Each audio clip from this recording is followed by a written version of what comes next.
The sun was low in the sky, casting long, golden shadows over the marketplace of Ilarion, the kingdom where wealth and poverty collided in endless spectacle. Today, the town square thrummed with unusual energy. Banners of crimson and gold fluttered in the wind, and the chatter of nobles and commoners mixed into a single, chaotic hum. It was the day of the royal auction, an event both feared and revered, where the king's coins could claim anything, from rare silks to enchanted trinkets and, on rare occasions, people. Among the crowd moved Ilara, a young peasant girl with hair as dark as the midnight sky and eyes bright with defiance. She was known in the village for her sharp tongue, her fiery spirit, and her refusal to bow to anyone simply because they carried wealth or title. Today, however, her usual errands were interrupted by the presence of nobles clad in finery, pushing their way toward the grand platform in the square, where King Alaric himself would soon appear. Ilara's mother had warned her, "Stay away from the auction, child. Kings spend coins as if they own the sun and the moon. Do not let their gold chain you." But the girl's curiosity was stronger than caution. She wanted to see, with her own eyes, how a monarch could display both power and folly in equal measure. The square erupted in applause as a golden carriage rolled in, carrying King Alaric. Even from a distance, Ilara could feel the king's presence sharp, commanding, and impossible to ignore. He was young, perhaps only in his early 20s, with a posture that demanded attention and an air that made nobles hesitate before they spoke. But his gaze did not linger on the rich or the titled. Instead, it swept over the crowd with the precision of a hawk, as if seeking something or someone. Ilara shivered. She did not know why, but she felt as though the king's eyes had found her. She busied herself, pretending not to notice, picking through baskets of vegetables as if she were the only person in the world. But her fingers trembled slightly, betraying her calm. The auction began. Rare spices, enchanted fabrics, and magical artifacts were offered to the highest bidder. Nobles laughed, jostled, and flaunted their wealth, throwing coins without care. Then, Alaric leaned forward on the platform, his sharp voice cutting through the chatter. "And now," he said, "the most curious item of all. A peasant girl, said to be stubborn, clever, and unyielding. If true, she may provide some entertainment." A murmur spread across the square. Ilara's heart stopped. The words were not meant for her alone, yet they pierced her like a blade. She stepped back instinctively, clutching her basket, but it was too late. The king's gaze had locked on her, and the crowd had noticed. Alaric raised a hand, and 2 gold coins glimmered in his palm. "I bid for her," he declared. Shock rippled through the crowd. Peasant girls were never bid on at auctions like this, at least, not in centuries past. Ilara's cheeks flushed with anger and fear, and her voice rang out, clear and unwavering. "You'll regret it. I refuse to obey." The square went silent. Nobles blinked in surprise, unsure whether to laugh or gasp. A few guards tensed, but they did not move immediately. The king, for the first time in his life, was met with true defiance, and his lips curved into a faint, amused smile. "Bold words," he said. "But words alone cannot save you." Ilara's heart pounded. She knew she could not run, not here, not with the guards nearby. Yet she did not bow. She did not flinch. Something inside her refused to break, a spark that refused to be extinguished by gold or power. Alaric, intrigued rather than angered, leaned back slightly. "Very well," he said softly, almost to himself.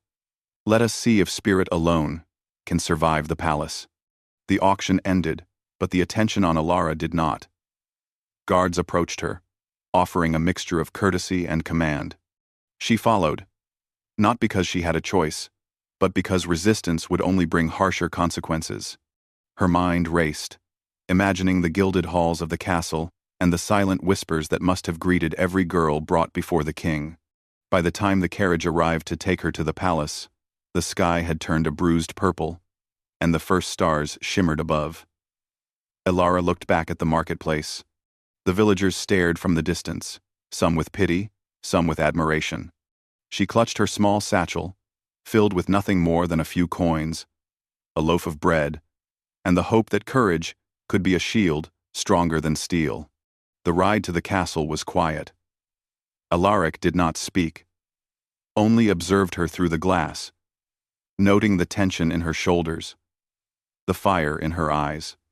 It was unusual, this mixture of defiance and composure. Most people brought before him quivered, bowed, or cowered. Not Elara. She was a puzzle, and puzzles intrigued him. The castle itself was a labyrinth of stone corridors, flickering torches, and hidden alcoves. Elara's senses were overwhelmed.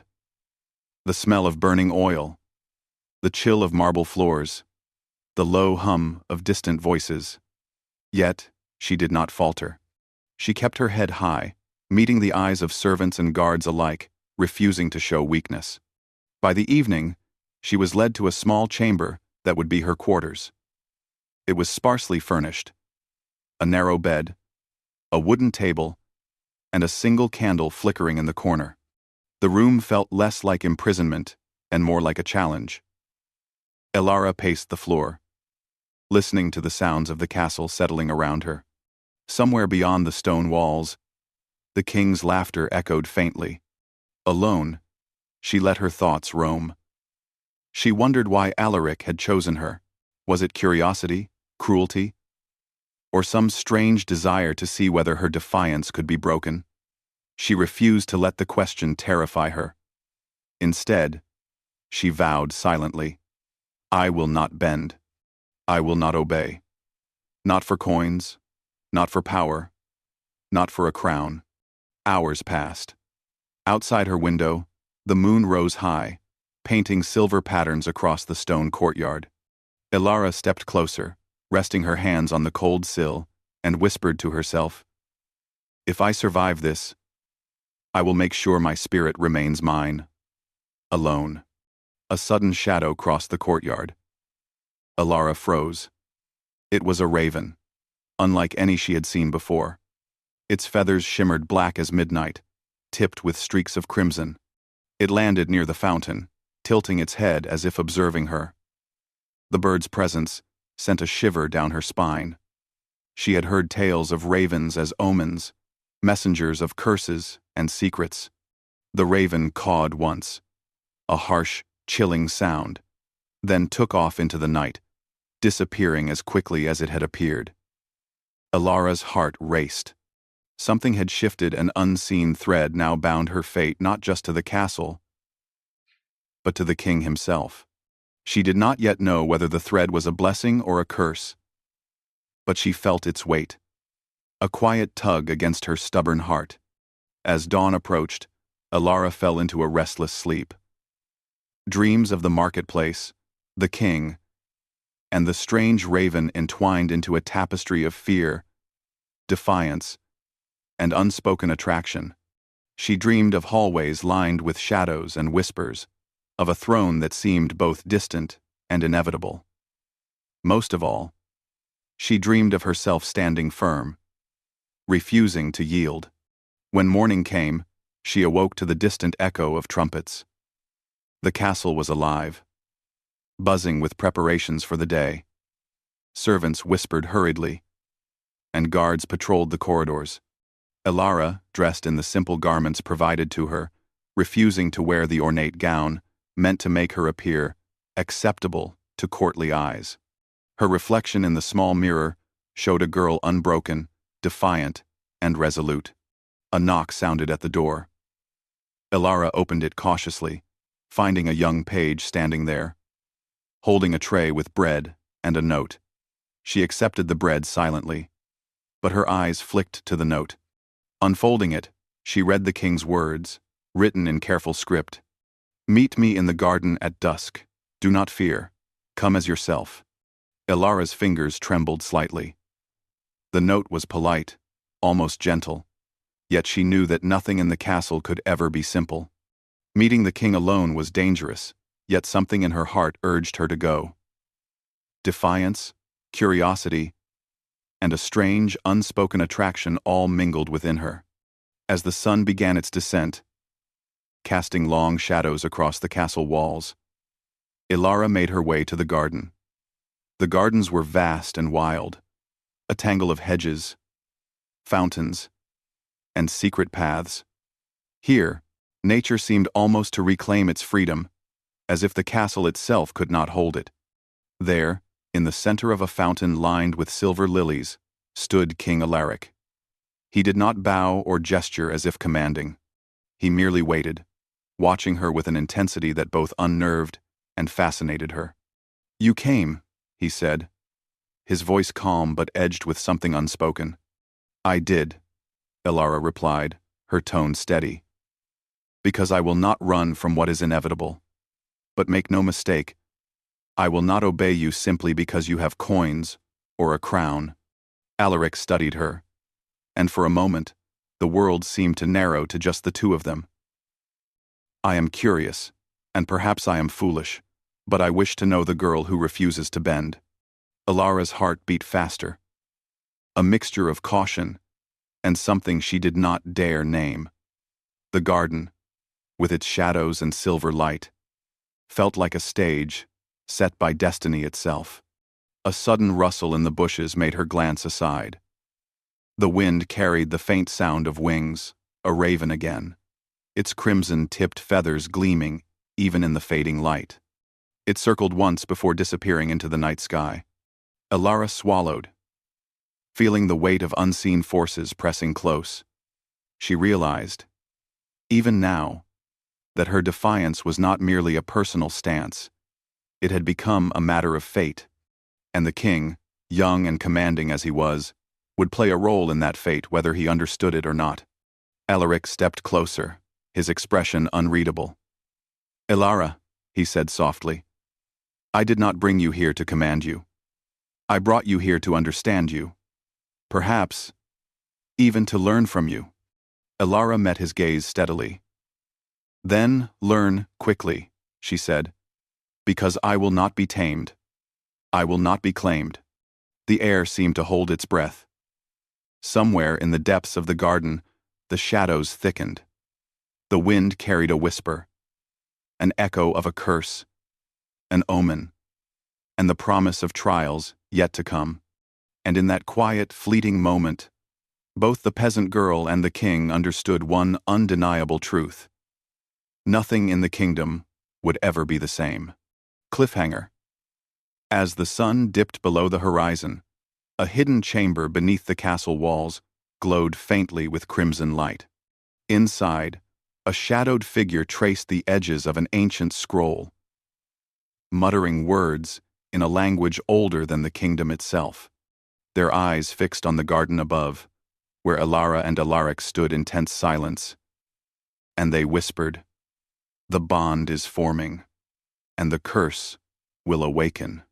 The morning sun filtered through the tall windows of the castle, painting long golden beams across the cold marble floors.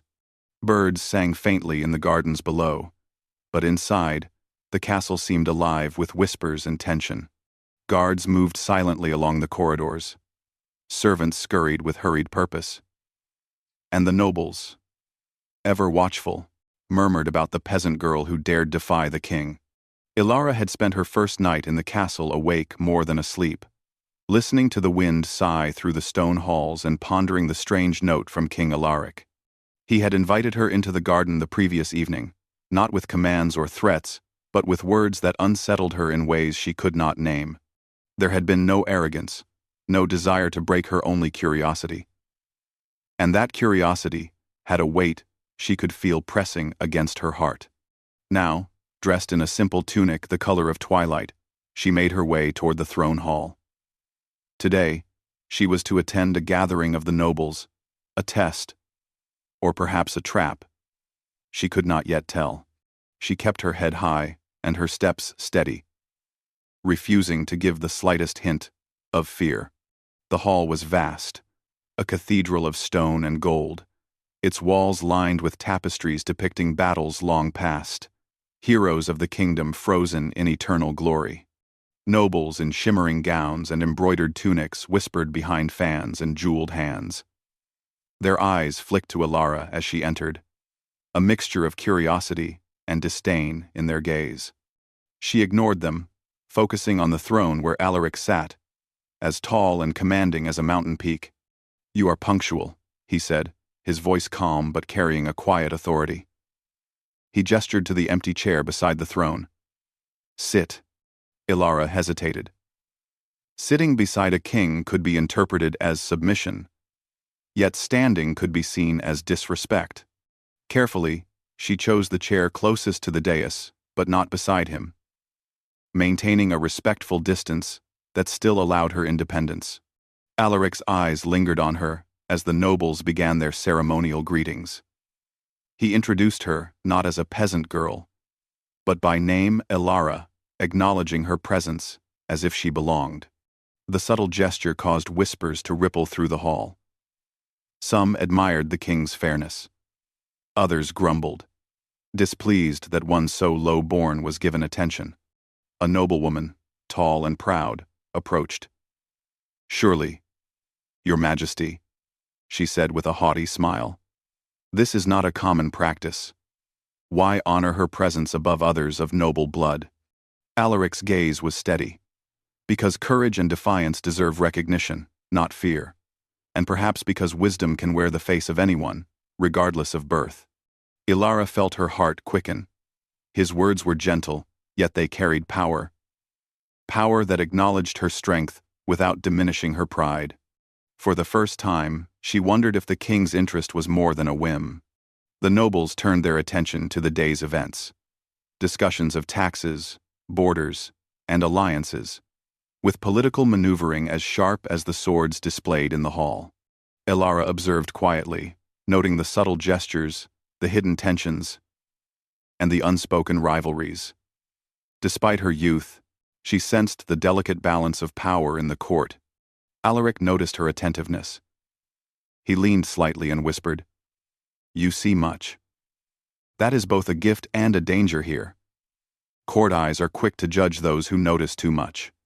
Alara met his gaze steadily. "And those who notice too little?" she asked. "Do they survive?" He allowed himself a small smile. "Not always." The day passed in a blur of lessons, introductions, and quiet observation. Alara's defiance remained unbroken, but a subtle shift began. She found herself observing Alaric more closely, the way his hands rested on the throne, the careful measurement in his words, the brief, fleeting glances that hinted at thoughts he did not share. She realized that beneath the crown, he was not just a king but a man, wrestling with the weight of his power, much like she wrestled with the world outside the castle walls. By evening, she was led once more to the gardens. The sky blazed with shades of crimson and violet, and the fountains sparkled in the fading light. Alaric was already there, pacing slowly near the fountain lined with silver lilies. "You came," he said. Alara's lips curved in a faint, wry smile. "I told you I would not run from what is inevitable. But do not expect obedience, King Alaric." He stopped and regarded her, his gaze intense. "I do not expect it. I am fascinated by it." The word hung between them, a spark that neither fully understood. Fascination was not command. It was curiosity, desire, and perhaps caution all rolled into one. Alara felt her chest tighten, though she did not know if she should feel fear or something else entirely. Before she could respond, a rustling in the hedges caught her attention. She instinctively stepped back, hand on the small dagger she kept hidden in her sash. Shadows moved unnaturally among the hedges, and the wind carried a whisper she could not understand. Alaric followed her gaze. "Stay close," he said, his tone low but commanding. "The castle has many secrets. Not all are meant for open eyes." The shadow parted, revealing a figure cloaked in black, face obscured, holding a scroll that glowed faintly with crimson light. Ilara's breath caught. The same crimson energy she had seen in the raven hovered faintly around the figure. Her mind raced. Was this the curse she had sensed, now manifesting? The figure did not speak, but the air seemed to thrum with a silent warning. Alaric stepped forward, drawing his sword not to strike, but to assert presence. "Who are you?" he demanded. The figure's head tilted slightly.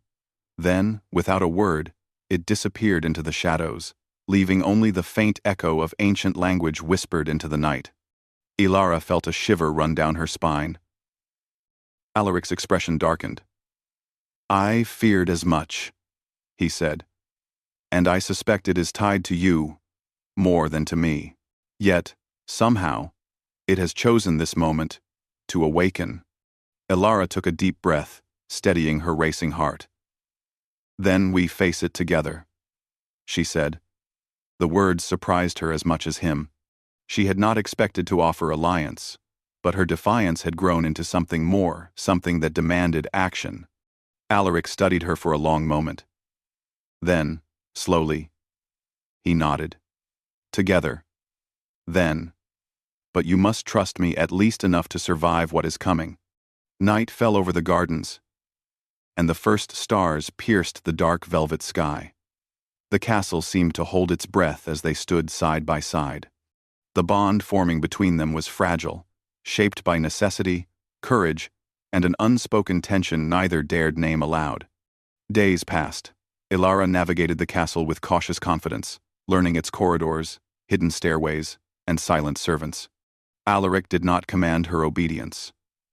Instead, he tested her wit, engaged her in debates of strategy and morality, and allowed her spirit to remain free. Their interactions were a dance of words, each challenging the other, neither yielding fully, yet each drawn closer by the shared danger that lingered like a shadow over their world. One evening, Alaric summoned her to the royal library, a vast chamber filled with ancient tomes, scrolls, and maps. Candlelight flickered against the high shelves, casting long shadows that danced across the floor. "You must understand the curse," Alaric said, gesturing to a large, leather-bound book. "It has haunted my family for generations. Any bond formed by force or fear leads only to ruin. But bonds chosen freely, they have the power to break it." Ilara listened intently, her fingers tracing the edges of the book. "Then my refusal, my defiance, was not just pride. It was survival. It was choice." "Exactly," Alaric said. "And now, your choice matters more than ever." For the first time, Ilara saw the king not as a figure of power, but as a man bound by legacy, honor, and the weight of a curse older than either of them. And for the first time, she felt something else stirring a fragile curiosity, a careful respect, a tension that was neither fear nor submission. As the library emptied and the castle grew silent, a sudden clatter echoed from the hallway. Shadows shifted unnaturally, and Ilara's hand moved instinctively toward her dagger. Alaric was at her side in an instant, his presence steadying yet electric. From the darkness emerged the figure she had seen in the garden days before. The crimson light from the scroll glowed brighter, casting eerie patterns on the walls. "This is only the beginning," a whisper came, the words slicing through the stillness. "The bond will be tested. The choice must be true, or all shall fall." Ilara's heart raced. The castle seemed to tighten around them, every corridor, every window, every shadow charged with anticipation. She looked at Alaric. He nodded slightly, and together, they stepped toward the unknown, aware that the trials awaiting them would demand courage, wisdom, and a trust neither had yet fully given. Cliffhanger. As they followed the figure through hidden passages, a distant tower deep within the castle glowed with crimson fire, illuminating runes that had not been seen for centuries. Ilara felt the weight of destiny pressing against her chest. Somewhere within that tower lay the key to the curse. But it was also a test, one that could either bind them together or destroy everything they held dear. The castle was silent as dawn broke, pale light spilling over stone walls and gilded turrets. The crimson glow from the distant tower the night before had faded, leaving only the faint traces of magic etched into the air. Elara stood at the base of the tower, her fingers brushing the cold stone, heart hammering with a mixture of fear and determination. The trials ahead were unknown, yet she felt the strange strength that had carried her this far, the strength born of defiance, courage, and choice. Alaric approached quietly, his steps measured, eyes scanning the surroundings. He carried no sword today, only the presence of a man willing to face danger, not as a king alone, but as a companion. "Are you ready?" he asked softly. Elara met his gaze, her dark eyes steady. "I have no choice but to be," she replied, "and I will not let this curse, whatever it is, control me." Together, they entered the tower, the heavy door groaning in protest. Inside, the walls were lined with ancient runes, glowing faintly in the dim morning light. The air was thick with the scent of old parchment and something older, something that hummed with power. Elara's hand hovered near her dagger, though she doubted a weapon of steel would be enough here. A shadow moved at the top of the spiral staircase. The figure they had seen before, cloaked in black, face hidden, stood waiting. Its presence was commanding, yet not entirely threatening. A scroll, now fully unrolled, radiated a crimson glow, illuminating the figure's form in eerie light. "You have come," the figure said, voice echoing as if carried through the stones themselves. "Few survive what lies ahead. The bond between you will be tested. Only through true choice, not fear, can the curse be broken." Elara swallowed. She glanced at Alaric, who nodded, offering the silent reassurance that they faced this together. "We choose," he said firmly, "and we face it together."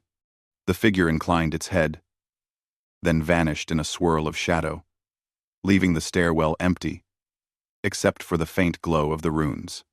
The silence was heavy, pressing against them as they ascended the steps, each footfall echoing in the hollow tower. At the top, the chamber opened into a vast circular room, its ceiling high and vaulted, the walls adorned with tapestries depicting kings and queens long gone. In the center of the room floated a pool of crimson light, swirling as if alive, reflecting shadows across the stone. The air vibrated with power, and Elara felt her knees weaken slightly under its weight. "This must be it," she whispered. "The source of the curse." Alaric placed a steadying hand on her shoulder. "Whatever happens, stay close to me. Trust must guide us now." They stepped forward, and as their hands brushed against the edge of the light, a sudden force pushed them apart. The room darkened, shadows twisting into shapes of wolves, serpents, and figures from nightmares. The air crackled with magic, thick and suffocating. Elara drew a deep breath, focusing on the bond she felt with Alaric, not power, not fear, but trust and respect. She reached out, taking his hand firmly. The crimson light pulsed, as if recognizing their unity. "Show us the trial," Alaric called into the darkness. "We are ready." The shadows shifted, revealing illusions crafted from memory and fear. They saw themselves, separate and alone. Alaric as a king haunted by failure. Elara as a girl trapped by poverty and expectation. Each illusion taunted them, whispering that the bond between them was fragile, that trust could not survive in this place. Elara felt the weight of the illusions pressing against her. Doubt clawed at her chest, threatening to unravel her resolve. But Alaric squeezed her hand, steady and unwavering. "We face it together," he said, his voice grounding her. "Remember why we are here." Slowly, she lifted her chin. "Because we choose each other," she said firmly.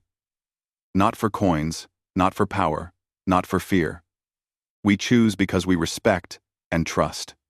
The illusions recoiled, twisting in anger, then dissipated like mist under sunlight. The crimson light in the pool intensified, then steadied, glowing warmly, as if acknowledging their truth. The room calmed, and the oppressive weight lifted, leaving only the quiet hum of the ancient magic. Elara and Alaric turned to the center of the room.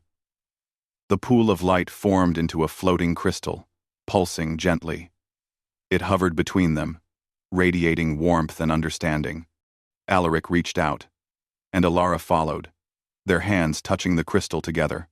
A wave of energy coursed through them, not painful, but cleansing, lifting the remnants of the curse that had haunted the king's family for generations. The shadow figure appeared once more, this time without menace. You have faced the trial with courage, with respect, and with choice. The bond is acknowledged. The curse is broken, because it was never meant to be broken by fear or force, only by trust and will. Elara felt her heart swell, a mixture of relief, triumph, and something deeper she could not yet name. She glanced at Alaric, who looked at her with a mixture of admiration and wonder. In that moment, the boundaries of king and peasant fell away, leaving only two souls, bound by choice and understanding. "You are remarkable," Alaric said softly, brushing a strand of hair from her face. "Not just for surviving, but for standing firm in a world that demands submission. I am grateful you chose to trust me." Elara smiled faintly, her dark eyes reflecting the soft light of the crystal. "And I am grateful that you did not try to force me. That is the only way I could survive here, and the only way we could break the curse." They descended the spiral staircase together, hand in hand, the morning sun spilling through the windows like a promise of a new beginning. The castle seemed transformed, less imposing, more alive with possibility. Courtiers and servants watched in quiet awe as the king and the girl walked side by side, not as ruler and subject, but as companions united by courage and choice. Days passed. The court began to change subtly. Alaric, influenced by Elara's insight and defiance, made decisions with fairness rather than pride, valuing wisdom over fear. Elara, once a simple peasant, became a symbol of hope and courage, not only for the court, but for the villagers who had whispered of her bravery. Evenings were spent in quiet discussion in the gardens, where they had first met. Their words no longer carried tension alone, but warmth, subtle teasing, and laughter. The bond between them had deepened, formed not from coins or power, but from respect, trust, and shared trials. One evening, as the sun dipped below the horizon and painted the sky in shades of rose and gold, Alaric turned to Elara. "You have changed the way I see my kingdom," he said, "and the way I see myself." Elara's gaze softened. "And you have shown me that power can be used wisely, that choice matters, and that courage is stronger than fear." The garden seemed to hold its breath. In the soft light, the distance between them vanished. Alaric extended his hand, not as a king commanding his subject, but as a man offering partnership. Elara hesitated only briefly, then took it, feeling a surge of connection and understanding she had never known before. For the first time, neither feared the other. They had faced trials together, overcome shadows, and broken the curse not through force, not through submission, but through courage, choice, and trust. And in that bond, something deeper had blossomed, tender and enduring. The castle beyond the gardens seemed to hum with approval, ancient stones acknowledging the strength of hearts united not by obligation, but by will. And as night fell, the stars twinkling like distant witnesses, Elara and Alaric stood together, hand in hand, ready to face whatever future awaited, no longer bound by fear, but free through understanding and choice. Yet even as they stood there, the faint echo of the crimson runes lingered in the air, a reminder that the world was vast, mysterious, and full of challenges. But they knew this. Together, they could face anything. Cliffhanger. Resolution. As they walked back to the castle, the wind carried a single, faint whisper, a blessing or a warning. Neither could tell. It spoke of destiny, of courage, and of love born not from power or fear, but from choice. And in that whisper, both felt the promise of a future neither could have imagined, yet both were ready to embrace.